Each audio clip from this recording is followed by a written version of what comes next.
కూర్చోమనండి. సభ్యుని కూర్చుంటే మాట్లాడతా. సభ్యుని కూర్చుంటే మాట్లాడతా. దయచేసి సభ్యుని కూర్చొని మాట్లాడతాను. నేను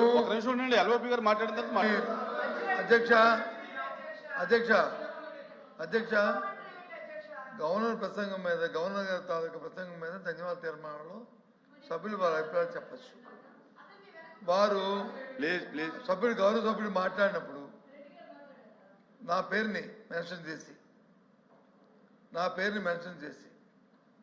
ఈ ప్రసంగంలో నేను నిన్న కానీ ఇవాళ కానీ ఎక్కడ నేను మాట్లాడకుండా పోదాం, ఏదో 2000 కాదు 2500 3500 అని ఎగతాళిగా ఆయన ఏదో ప్రత్యేకించి మేము ఏదో మాట్లాడుతున్నట్టుగా మాట్లాడడం అనేది సభ్యుల తాలూకా ముందు దాన్ని నిద్ర చేసుకోవాలి. ఎందుకంటే ఒక బాధ్యత వ్యక్తిగా, ఒక బాధ్యత సభ్యుడిగా దయచేసి బాధ్యత సభ్యుడిగా మా బాధ్యతని గుర్తరికి ఏదైనా వచ్చినప్పుడు, సమస్య వచ్చినప్పుడు ఇది సమస్య ఇది కాదు అని చెప్పాము. ఇప్పుడు చెప్పాము 4000 పెన్షన్ ఇచ్చారు, మేము 3000 ఇచ్చాము, చాలా సంతోషం అని చెప్పారు. 3000 రూపాయల పెన్షన్ మీరు ఇచ్చారు, మేము ఇచ్చాము, మీరు 4000 ఇచ్చారు, చాలా సంతోషం అని చెప్పాము. ఇందాక వచ్చినప్పుడు 4000 కోట్ల రూపాయల బకాయిలు ఉన్నాయంటే అది కాదు, వాస్తవం విరుద్ధం, అది వాస్తవం కాదు, నేను కూడా ఎగ్జిక్యూటివ్ చేశాను అనే అంశం చెప్పాను. కానీ ఇప్పుడు ఆయన దాన్ని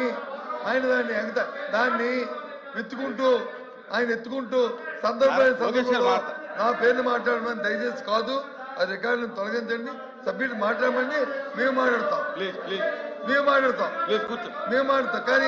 కానీ సోమవీర్రాజు గారు ఇది జూనియర్ సభ్యుడు కాదు, ఆయన సీనియర్ ఇంతకుముందు కూడా సభలో ఉన్నాడు. కాబట్టి సభా గౌరవాన్ని, మన పెద్దలతో గౌరవాన్ని పాటిస్తూ మీ ఇష్టం, మీ అర్థాన్ని ఏదైనా మాట్లాడచ్చు. కానీ హౌస్లో ఉన్న సభ్యులను వచ్చి వేరే చూపెట్టి మాట్లాడడం మాత్రం సమంజసం కాదనేది నా అభిప్రాయంగా చెప్తాను. అధ్యక్ష ఇప్పుడు గౌరవ సభ్యులు మాట్లాడారు, 15-20 నిమిషాలు మాట్లాడారు వైకాపా పార్టీకి సంబంధించిన వారు. మేము ఎక్కడ అబ్జెక్ట్ చేయలేదు, ఏమనలేదు. సోమవీర్రాజు గారు ఇప్పుడే మాడుతూ మొదలు పెడితే దాన్ని తప్పబడితే ఎట్లా అధ్యక్ష? ఆయన ఏమన్నారు, 2000 రూపాయల పెన్షన్ని 3000 చేసేదానికి మీకు 5 సంవత్సరాలు పట్టింది, 3000 రూపాయల పెన్షన్ని 4000 చేసేదానికి మేము అధికారంలోకి వచ్చిన తొలి నెలలోనే చేసాం, అది కూడా బ్యాక్లాగ్ కూడా ఇచ్చామని చెప్పారు. దానికి బొత్స గారు ఎందుకు ఫీల్ అయ్యారు? బొత్స గారే అన్నారు ఇట్లా 2000 రూపాయలని 2250 రూపాయలు, దాంతో 2500 రూపాయలని ఆయన అన్నారు. ఆయన కించపరిచే విధంగా ఎక్కడ సోమవీర్రాజు గారు మాట్లాడలేదు. In fact is one of the senior member of the house. Somu Veerraju గారు one of the senior politician, senior member of the house. అధ్యక్ష రూల్స్ అని బాగా తెలుసు, దయచేసి అని చెప్పింది క్షుణ్ణంగా వినండి. మీరు మాట్లాడినప్పుడు మేము అబ్జెక్ట్ చేయలేదు, మేము అందరూ విన్నాము, రాసుకున్నాం. మా నిమ్మల రామారెడ్డి గారు రెస్పాండ్ అవుతారు. దయచేసి సోమవీర్రాజు గారికి అవకాశం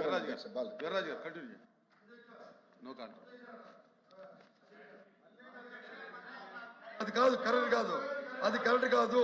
ఎందుకంటే నా పేరు రికార్డులోకి వస్తుంది. అది నేను అన్న మాటల్ని అవి రికార్డులోకి వస్తాయి.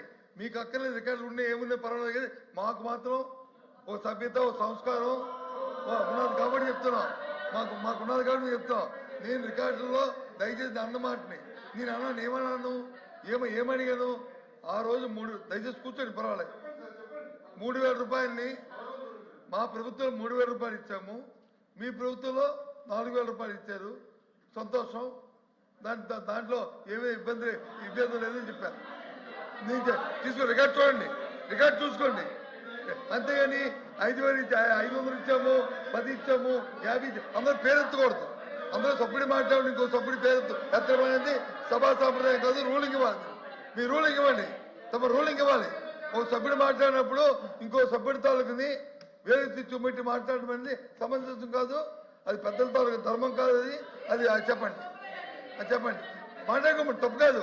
మేము వచ్చి 50 రూపాయలు ఇచ్చాము, 100 రూపాయలు ఇచ్చాము మాట్లాడు తప్పు కాదు. కానీ ఒత్తాడు ఇచ్చారు కానీ చెప్పారన్న తప్పు.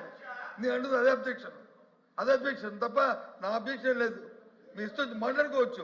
ఇందాక మా ఎడ్యుకేషన్ మినిస్టర్ గారు చెప్పినట్టు 50 రూపాయలు ఇచ్చాం, 100 రూపాయలు ఇచ్చాం, 1000 రూపాయలు ఇచ్చాం చెప్పుకోండి, తప్పు కాదు. కానీ నా పేరు ఎత్తడం తప్పు. అధ్యక్ష ముందు రూలింగ్ ఇవ్వండి, దయచేసి ఇవ్వాలి, ఆ రూలింగ్ ఇవ్వాలి. అదే అడిగి నా అధ్యక్ష అది నా పేరు ఎత్తకూడదు. నో, నా Please, పేరు please. ఎత్తకూడదు. మేడం ప్లీజ్ అని మీరు రూలింగ్ ఇవ్వాలి. ఇన్ అని- ఫ్యూచర్ లో కూడా మీ- సభ్యులు మాట్లాడినప్పుడు అంటే మీ- ఇంకో సభ్యుల గురించి పేరు ఎత్తినప్పుడు దానికి సంబంధం ఉండాలి. అది అధ్యక్ష మళ్ళీ వాకౌట్ చేసేటట్టున్నారు. సో వాకౌట్ చేసే ముందర విషయం అధ్యక్ష, ఆయన ఫీ రింబర్స్మెంట్ గురించి మళ్ళీ మాట్లాడారు కనుక I want bring that subject. It is on record. రికార్డులని మేము సబ్మిట్ చేస్తున్నాం. లేదు తప్పు కాదంటే ప్రివిలేజ్ కమిటీ ఉంది, అక్కడ తీసుకోండి, నో ఇష్యూ. సార్ ఏమన్నారు, ఎవరి వైపు చూపించలేదు. ఆయన కాగితం పట్టుకుని ఆయన చదువుతున్నారు. ఆయన నీట్గా చెప్పారు, 1000 రూపాయలు పెన్షన్ మీరు పెంచేదానికి 5 సంవత్సరాలు పట్టింది. మొదటి సంవత్సరం 250 రూపాయలు, 2 సంవత్సరం 250 రూపాయలు మేము అధికారంలోకి వచ్చిన తొలి సంతకంలో చేశాము. 1000 రూపాయలు పెంచామని సోమవీర్రాజు గారు చాలా స్పష్టంగా చెప్పారు. ఇప్పుడు అవకాశం ఇవ్వండి, మాట్లాడినాయండి. ఇప్పుడు వాళ్ళ సభ్యులేమో సత్యదూరం మాటలని అన్నారు, అబద్ధం అన్నారు. ఇన్ఫాక్ట్ గవర్నర్ స్పీచ్ అబద్ధం అన్నారు. అలాంటి మాటలు మాడకూడదు. హౌస్ రూల్స్ సత్యదూరం అనాలి. మేము అబ్జెక్ట్ చేయలేదు, ఓకే. రైతుల్ని మీరు పట్టించుకోలేదు అన్నారు. ఇప్పుడు మామిడి రైతులకి ఎవరు ఎంత ఇచ్చారో మాకు తెలుసు. ఎవరు ట్రాక్టర్ తీసుకొచ్చి కరెక్ట్ కార్ వచ్చేటప్పుడు సినిమా లాగా అట్లా పంటేసి కార్ ఎక్కించింది ఎవరు చేశారో ప్రజలందరూ చూశారు. డ్రోన్ ఫుటేజ్ ఉంది, మేము అబ్జెక్ట్ చేయలేదు. వాళ్ళు చెప్పాల్సింది చెప్పారు. రామానాయుడు గారు మాకు రెస్పాన్స్ ఇస్తారు. మేము చాలా క్లియర్ గా ఉన్నాం. దయచేసి సోమవీర్రాజు గారు మాట్లాడాల్సింది అవకాశం ఇవ్వాలని మిమ్మల్ని కోరుతున్నా అధ్యక్ష. ఇంకా దీనికన్నా ఎక్కువ సాగదీస్తే బాగుంటుంది అధ్యక్ష.